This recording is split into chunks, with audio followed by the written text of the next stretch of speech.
welcome to another reaction vlog. This time we're going to react to the latest upload of Vicky Naki. And we can see that in the thumbnails that there's, I don't know if it's some interview or some sort of meeting.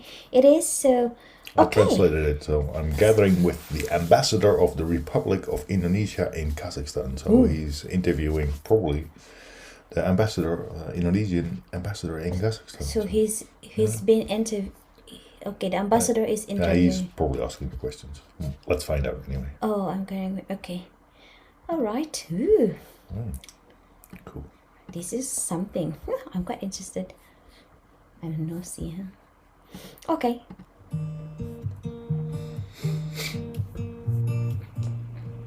Oh, with the manager. Halo Pak. Halo Pak. Selamat sore. Kabar ya, baik. Selamat sore. Selamat siang di sini.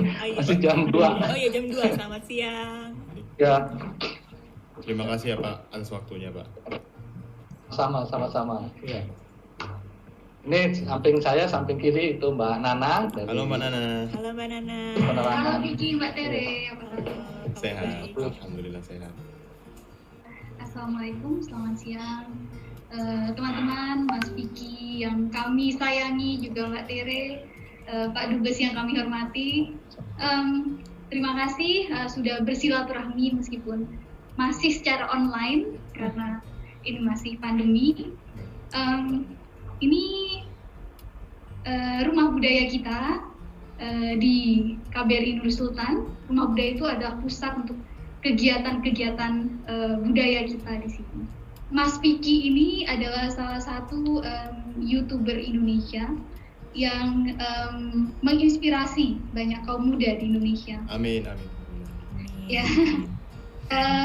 karena kemampuannya untuk belajar bahasa ya, memiliki kemampuan bahasa, kalau tidak salah 7 ya Mas Vicky ya, atau lebih. Belum 7 Mbak, masih mau proses ke-5 Ya, dan masih ini tahap pembelajaran, benar. dan itu belajar secara kebanyakan otodidak ya, Iya, otodidak. sangat menginspirasi orang-orang, kaum muda juga di Indonesia. Dan Mas Vicky ini memiliki semangat untuk menjalin persahabatan lintas negara. Jadi kita lihat banyak sekali video-video Mas Vicky ini yang menjalin perkenalan, persahabatan dengan teman-teman di negara lain. Dan ini tentunya sangat sejalan ya Pak ya dengan misi diplomasi kita, karena memang di era digital ini kan diplomasi itu salah satunya Mas Vicky ini yang turut berkontribusi gitu dalam melakukan diplomasi di dalam tataran generasi muda, dan ini kita sangat mengapresiasi. Sekarang Mas Vicky ini kalau tidak salah memiliki follower di YouTube itu sudah subscriber ya 3,5 juta lebih ya. Benar Mbak. Iya, dan Alhamdulillah. itu juga terkenal tidak saja di Indonesia tapi di berbagai negara. Wow. Amin. Kita juga senang gitu bisa berjumpa dengan Mas Vicky, karena mungkin Mas Vicky juga melihat media sosial kita juga itu banyak sekali yang menanyakan kapan Mas Vicky diundang, kapan Mas Vicky datang ke KBRI seperti itu. Dan mungkin seperti itu Pak Dubes kami tadi sudah berbincang-bincang. Silakan Pak. Oh, oke. Terima kasih Mbak. Oke. Assalamualaikum warahmatullahi wabarakatuh. Waalaikumsalam.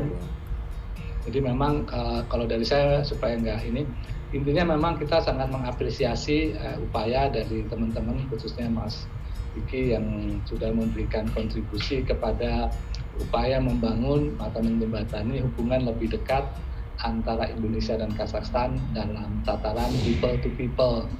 Kalau KBRI mungkin dalam tataran yang pemerintahan, bisnis to bisnis, tapi tentu people to people pun juga memiliki peran yang besar. Dan sekarang ini seperti Mbak Nana sampaikan tadi, peran diplomasi itu bisa dilakukan oleh banyak pihak, apalagi dengan bantuan teknologi seperti YouTube ini. Kita tahu bahwasannya sebetulnya Kazakhstan di Indonesia belum terlalu banyak dikenal, dan Indonesia pun di Kazakhstan masih belum terlalu banyak dikenal. Karena itu dengan upaya people to people dan YouTube-nya Mas Vicky tadi itu sangat membantu kita untuk mendorong peningkatan hubungan itu. Kita lihat sekali misalkan dalam tadi Mbak Nana bilang subscriber dari YouTube-nya KBRI pun meningkat pesat, gitu ya. Nah itu satu. Yang kedua tentu saya juga ingin menegaskan lagi. Alright, because of Vicky Naki, the subscribers of the Indonesian embassy increased even on YouTube as well. So and it's very well said. It's quite inspiring, and it's could really be helpful for for business to business. Yeah, if he could be a part of diplomacy. Yeah, but he's putting Indonesia on the map. On there the map, yeah. Because, and people where is Indonesia, and Vicky is actually inspiring people to look it up. Because he's so proud introducing, I'm from Indonesia. Yeah, Do you know and where he should be proud. Yeah, beautiful country. It is beautiful country. Beautiful people. So and that is, imagine how famous is Vicky now. The embassy even caught the attention. How the people talk, it's cool. Really wow, lovely. so admiring. So let's continue hearing the rest of it. Maybe he will be ambassador of YouTube, made by Indonesia. Ooh. Vote for Vicky for ambassador. Yes. Then he could travel here. Seperti yang disampaikan juga oleh Deddy Corbusier ya dalam wawancaranya dengan Mas Vicky, pesan-pesan positif itu bagus tuh Mas. Itu bagus. Anak muda memberikan pesan-pesan positif itu adalah sesuatu yang dewasa, sesuatu yang matang. Di tengah begitu banyaknya pesan-pesan atau image-image yang kurang bagus yang kadang-kadang terjadi di di ranah YouTube itu Mas Vicky juga pernah cerita juga waktu wawancara itu. Jadi tentu yang hal-hal yang seperti ini patut kita apresiasi. Dan tentu semua ujung-ujungnya ke depan kita harapkan bahwasannya hubungan antara Indonesia dan Kazakhstan ini akan semakin baik, semakin lebih dekat. Kita akan selalu mencoba membantu, memfasilitasi hubungan-hubungan lain seperti yang Mas Vicky lakukan ini. Di samping tentu yang kita juga lakukan dalam tataran kita ya, dalam tataran KBRI. Itu juga satu bagian yang istilahnya komplementer, saling mengisi satu sama lain untuk membangun jembatan kedekatan, persahabatan kedua negara ini. Karena memang hubungan kita sebenarnya secara politik itu bagus sekali antara Indonesia dan Kazakhstan. Kita banyak memiliki visi yang sama, saling mendukung di forum-forum internasional satu sama lain. Ekonomi juga terus perdagangannya meningkat signifikan, meskipun ada tantangan kesulitan soal logistik ya, karena di sini tidak ada pelabuhan terbuka. Negara ini negara yang landlocked. Tapi tetap ternyata statistik perdagangan kita cukup meningkat, dan yang tahun-tahun terakhir ya sebelum pandemi tentu itu meningkat luar biasa sampai 5 kali ya, hampir 500%. Jadi itu suatu tanda yang mengembirakan. Even di pandemi walaupun turun, tapi total itu 2020 dibandingkan 2018 itu masih jauh lebih tinggi di 2020. Padahal 2020 kan kita mengalami pandemi ya, jadi itu juga menunjukkan adanya ini. Dan ini terus kita dorong karena pesannya pemerintah, pesannya Presiden Indonesia dalam hubungan diplomatik, kita akan mencoba mengedepankan isu-isu perdagangan, investasi, ekonomi, tapi juga tidak melupakan people to people connectivity seperti yang Mas Vicky lakukan ini. Jadi kita intinya seperti Mbak Nana sampaikan tadi, kita akan siap untuk mencoba membantu, akan terus mengembangkan hubungan ini, termasuk yang dilakukan oleh Mas Vicky dan teman-teman di Jakarta. Mungkin itu, mungkin dari saya. Terima kasih banyak Pak. Ya. Silakan. Ya kalau misalnya Vicky juga mau tujuan Vicky awalnya buat YouTube itu ya karena ini loh, pengen ngasih tahu gini loh ke kehidupan orang-orang di luar sana, mengasih tahu juga culture dan juga mungkin menginspirasi mereka secara tidak langsung untuk mempelajari bahasa-bahasa di luar sana, khusus salah satunya yang Kazakhstan dan Rusia dan lain-lain gitu Pak. Ya itu bagus. Mungkin Mas Vicky punya bakat dalam hal bahasa ya, yang kata orang disebut sebagai polyglot. ya tanpa harus belajar serius khusus gitu, tapi bisa cepat mengadaptasi bahasa-bahasa dan belajar bahasa-bahasa asing lain itu perlu dorong itu. Iya. Kalau Vicky mau nanya, mungkin banyak juga teman-teman dari Indonesia yang belum tahu. Kalau boleh tahu Bapak aslinya dari daerah mana di Indonesia? Oke, kalau saya pribadi dari Jawa Timur ya, dari kedua orang tua saya, ibu bapak sudah almarhum itu dari, kalau ibu saya dari kota yang namanya Bojonegoro, itu di perbatasan antara Jawa Timur, Jawa Tengah, tapi masuk di Jawa Timurnya. Kalau ayah saya dari Madiun, di sebelah selatan, yang terkenal sekarang dengan pusatnya industri kereta api Indonesia PT Inka itu di sana. Saya kebetulan juga dulu kerja di kereta api itu. Berarti udah lama ya Pak ya, berarti nggak pulang ke Indonesia? Kalau sekarang ini ya terakhir saya ke Indonesia itu di 2020 di Januari. Itu ada pertemuan para duta besar Indonesia di luar negeri dikumpulkan di Jakarta, itu sebelum ini ya pandemi itu ya, sebelum adanya lockdown. Jadi masih sempat waktu itu seluruh duta besar berkumpul di Jakarta mengadakan rapat dinas, pertemuan dengan presiden, dengan beberapa menteri, membahas hubungan luar negeri kita dengan negara-negara lain. Habis itu udah nggak bisa lagi sekarang. Berarti udah kurang lebih setahun Pak ya? Iya, Januari kemarin tuh setahun tuh. Waktu itu Januari tanggal 5 itu saya ingat. Apa nih Pak yang dirindukan dari Indonesia Pak? Makanannya kah atau? Kalau dalam suasana sekarang ini, saat ini ya udaranya ya. Berarti Bapak nggak suka salju ya? Suka, tapi kalau sudah terlalu ekstrim ya, Januari. Yeah, so he has been outside of Indonesia since January last year, so he hasn't been back, which is quite rare for an ambassador, you know. Yeah, because normally they are from like every 3 months or frequently. Yeah, every 2-3 months they go back to their own country to delegate with their own government, and he hasn't been back. So because of pandemic, it's ask him if he misses the beach. Yeah. I can especially imagine. this time, it's pretty cold still here in Europe. But Kazakhstan is a bit more up north, so they really, and in the central of Asia, so they have a lot of snow, I guess, at the moment. So still very cold winter there. So. Okay, it's still cold here, but we don't have snow anymore, luckily. Right. Carry on. Hari kemarin bisa minusnya 40-an gitu, waduh, udah berat sekali itu. Untuk keluar rumah aja buka pintu itu udah rasanya udah harus siap benar tuh pakaiannya dan segala macamnya gitu. Selain cuaca apa nih Pak yang kira-kira dikangenin? Makanannya, sate, kalau makanan tentu ya Indonesia makanannya asik-asik ya gitu. Walaupun saya sudah berumur juga harus hati-hati nih, jangan kebawa makanan yang ini macam-macam ya.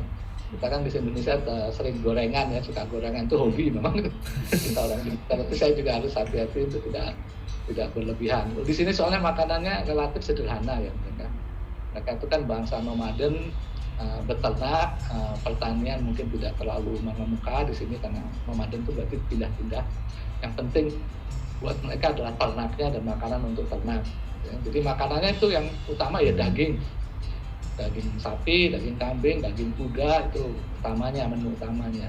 Yang karbohidratnya itu dari gandum yang dibuat pasta atau gandum yang dibuat roti gitu ya. Sementara sayur-sayuran kalau pas musim panas mereka bisa tumbuh ya oke, dia makan sayurnya misalkan timun itu yang difermentasi, yang dijadikan pickle, tomat juga begitu disimpan selama musim dingin untuk dipakai nanti gitu ya. Nah, jadi relatif bentuk makanannya nggak seperti Indonesia yang sangat bervariasi dari daerah ke daerah, dari waktu ke waktu. Jadi ya itu tentu membuat kita rindu kepada yang ada kuliner Indonesia istilahnya ya. Jadi gini Pak, ada satu kejadian yang lucu kalau menurut Vicky. Jadi kemarin ada ngobrol sama orang yang dari Rusia atau Kazakhstan, Vicky juga lupa. Jadi Vicky itu lagi minum jus alpukat ya, terus dia nanya, loh itu jus alpukat? Enak banget ya kamu bisa minum gituan. Kalau di sini alpukat itu mahal banget. Itu benar nggak sih Pak? Ya benar mahal ya? Memang bisa berkali-kali lipat dari harga di Indonesia ya itu alpukat itu. Pokoknya buah tropis ya kayak seperti alpukat, mungkin mangga, nanas itu harus dia import kan. Itu harganya ya udahlah sudah pasti kan. Apalagi saya ceritakan tadi ini kan landlocked kan, jadi susah ngirimnya kan, nggak bisa langsung dari pelabuhan terus langsung dipasarkan gitu. Tapi dari pelabuhan biasanya dari Cina atau dari Rusia didatangkannya, atau dari Iran di selatan, perlu dibawa lagi transport lagi yang berjam-jam, Train makan waktu and lama whatever. baru bisa sampai It's sini. really true. Jadi biaya logistiknya udah pasti mahal. Jadi harga jualnya pasti mahal di sini. Iya, jadi dia bilang, waduh kalau misalnya aku punya alpukat tuh harus disayang-sayang, nggak bisa makannya setiap hari. Betul. Barang mewah tuh di sini. Satu alpukat itu kalau dikurskan rupiah 40 ribuan mungkin Satu buahnya. Satu buah aja. Wah, hitungannya Wah. rupiah. Sekilo lumayan ya. Iya. Iya. Jadi mereka tidak jual kiloan nih biasanya Pak, Iya, satuan ya. satuan. Gitu. Kalau untuk keadaan COVID di sana gimana Pak ya? Oke. Jadi mungkin yang pertama, ini kan negara besar banget ya Mas ya. Jadi luas sekali, luas tanahnya itu lebih besar dari luas tanahnya Indonesia. Okay. Kan luas Yes, bersama very lautannya ya. Lautan kan juga wilayah teritorial. Itu kalau dengan lautan memang kita besar.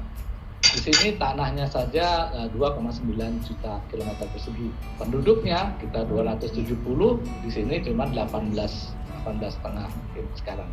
Jadi bayangkan itu tanah yang begitu luas dihuni oleh orang yang begitu sedikitnya dibandingkan Indonesia tentu ya. Gitu. Jadi mereka tersebar di mana-mana gitu ya. Ini juga menjadi salah satu poin dalam terjadinya pandemi ini ya. Jadi walaupun kemarin-kemarin sempat angkanya merah segala macam gitu ya, tapi relatively itu hanya terjadi di spot-spot tertentu yang banyak orangnya gitu. Seperti kota ini atau ibu kota yang lama di Almaty 2 jutaan gitu, itu memang red zone di sana. Tapi kalau di daerah-daerah, nah itu relatively lebih tercontain Yeah, it's more gitu ya. scattered there, Kan nggak so. menghadapi Okay. situasi itu. Tapi sekali kena itu pun juga repot karena kadang-kadang akses ke sana itu susah untuk ngirim obat-obatan, So ngirim dokter. expensive to live there. Nah, memang tapi dibandingkan Yeah, kita for- mungkin ya, yeah. mereka lebih No, cepat it's- dalam no, but it's- mengatasi dan menangani ini ya, product. menangani dalam pengertian begini, karena memang nggak banyak ya jumlahnya. Jadi ya cepat mendatangkan alat-alat kesehatan, mendatangkan obat-obatan, mendirikan rumah sakit, itu lebih cepat. Ini juga ditambah karena fakta negara ini memang relatif kaya dari minyaknya ya. Bahkan minyak itu kalau di sini mereka tuh memproduksi 1,6 juta barel per hari ya. Yang dia pakai di dalam negeri cuma 300.000, itu yang dipakai, sisanya dijual. Ya, dan uangnya tidak di setiap tahun dipakai di anggaran, tapi disimpan, ditabung. Jadi pada waktu terjadi pandemi, mereka butuh obat-obatan, alat-alat kesehatan segala macam, bangun rumah sakit, wah diambillah dari uang cepat gitu ya. Yeah, so talking about the Kazakhstan economy and how they're built up. So they do have oil there, but it's only 1.6 million barrels a day, and then they use that or sell that, and the other 300,000 they sell actually at market price. So that's where they fund their hospitals and So medication. it's expensive to live there, or No, it's standard. The cost of living is not that high as here in Europe, but the income is also much lower. So, and like they said, the national product of the country is not super high.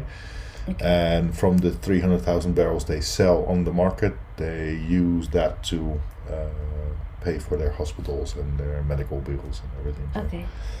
and, yeah. Because when they talk about fruits and food, you know, so well, Yeah, it's very harsh in winter, so they don't have a lot of fresh vegetables in winter, Ah. so they pickle why- everything. that's why it's quite expensive to shift, because normally Yeah. food or that we Yeah, love fruits like tropical fruit, pineapple, yeah, mango is very it expensive. takes time. And you know, remember avocado, we have it in our backyard in Phil, Mhm. and here I almost not get it.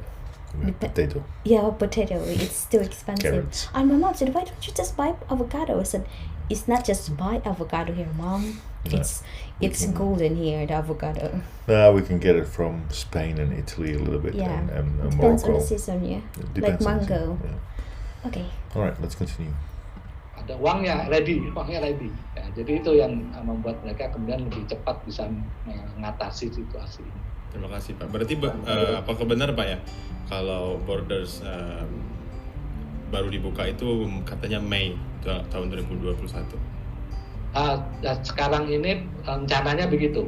Tapi dari waktu ke waktu ini akan diupdate dengan situasi dan kondisi di lapangan gitu ya. Tapi secara terbatas Benar. akan diberikan izin tertentu selektif ya, pejabat-pejabat diplomatik gitu ya, dari perwakilan yang mau datang dan keluarganya.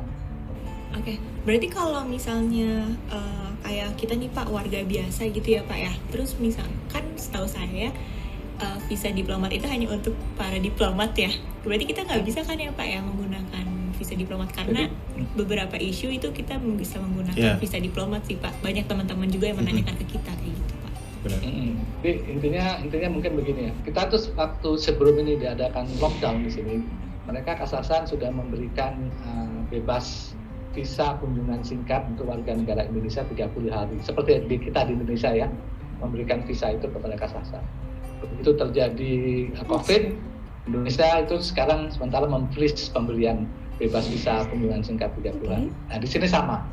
Nah, kemudian ada orang-orang yang diizinkan yang seperti tadi itu. Misalkan pejabat diplomatik dan stafnya, pejabat pemerintah dan orang-orang tertentu gitu ya. Atau tamu-tamu untuk embassy khusus tapi ya.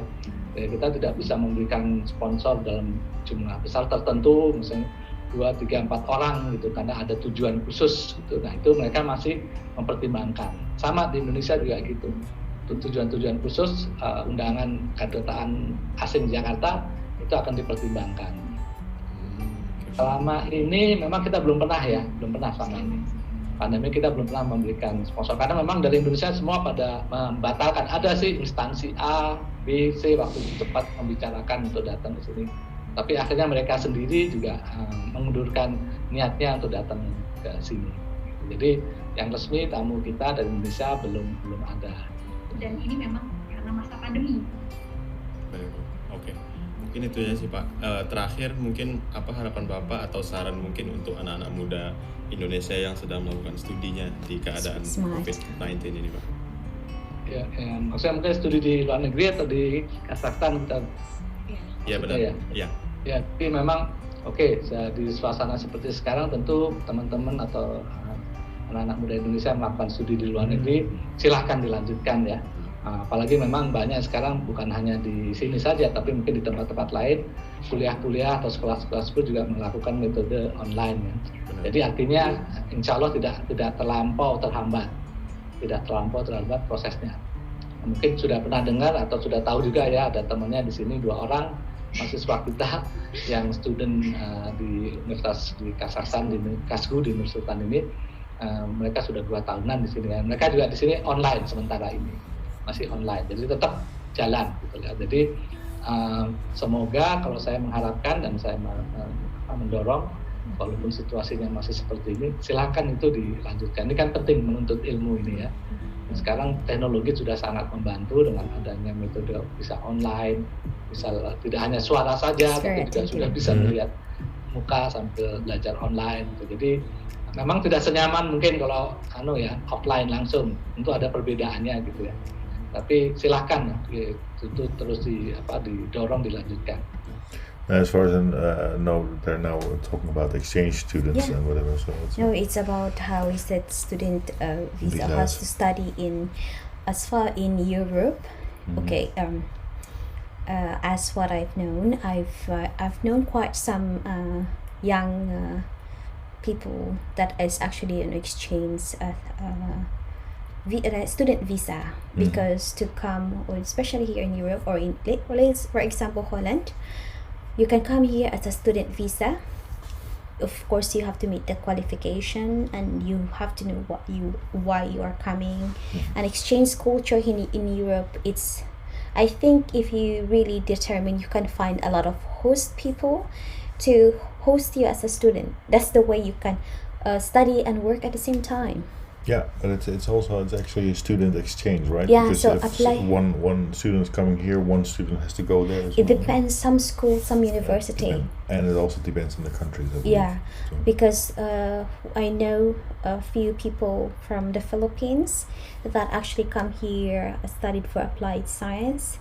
So those are people studying, particular on university, those things. There's a lot of exchange students in everywhere in Holland anyway, in all the student university cities. And back then when I was teaching in Thailand, some school do that as well, exchange students for 3 Yeah. months across Europe. So Yeah. yeah, big chance, dream and learn That's things.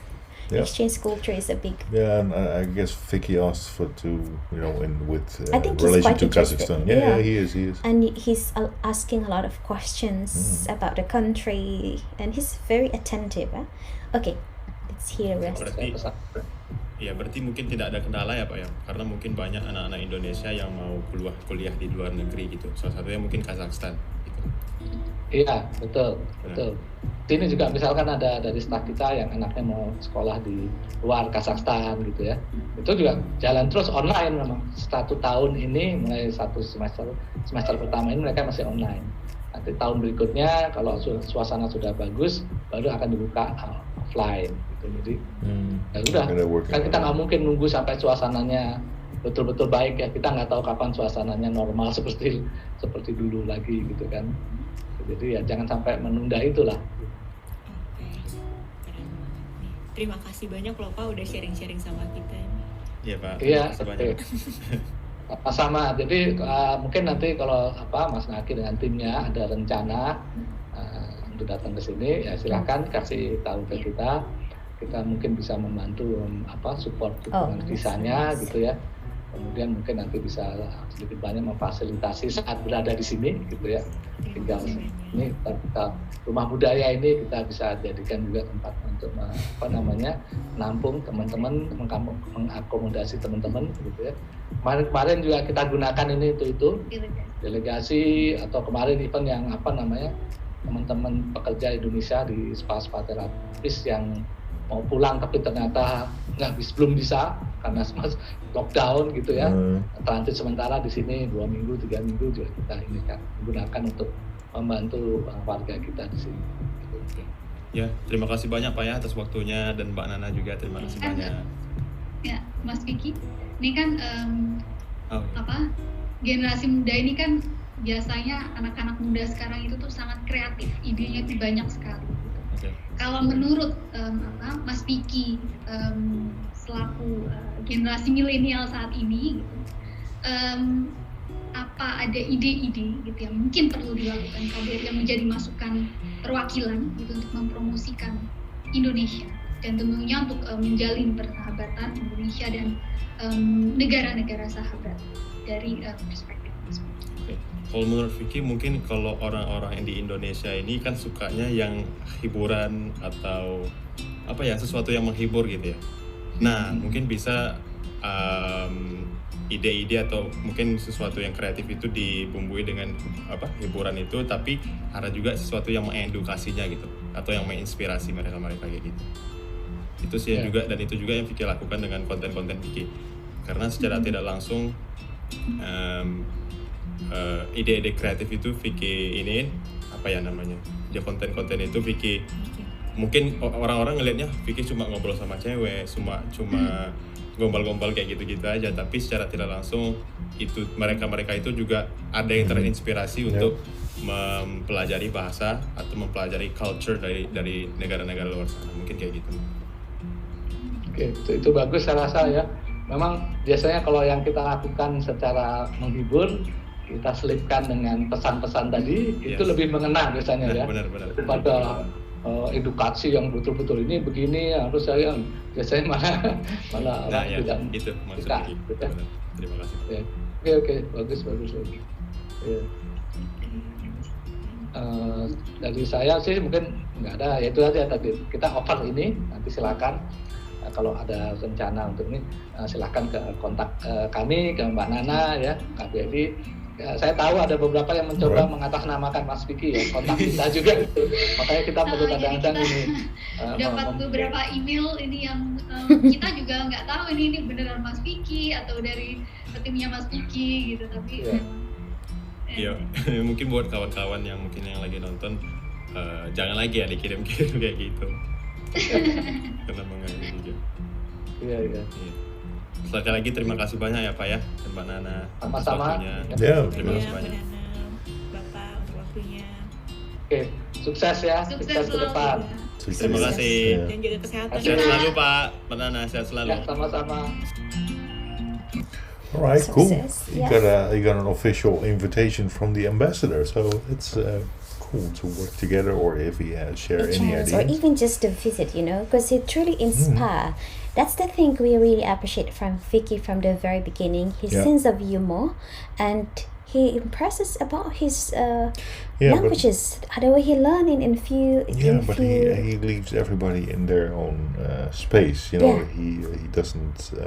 It's not triggering things. No. He's just having fun, Yeah. talking, and He you doesn't know. disrespect anybody. He's just, he's asking questions. Look, it's sometimes tricky, but he will never disrespect the person. So that's really cool. So that was a nice interview with and by the ambassador, and explanation by the ambassador from Kazakhstan.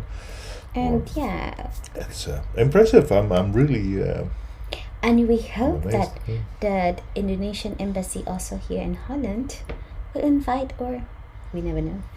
That's something very serious. We don't talk about these things because it's something diplomatic thing. Mhm. But if he's ever invited, because every year there's some celebration, cultural celebration that, Yeah, there's a lot of Indonesians also here with all Yeah. kinds of themes and in the parks and whatever.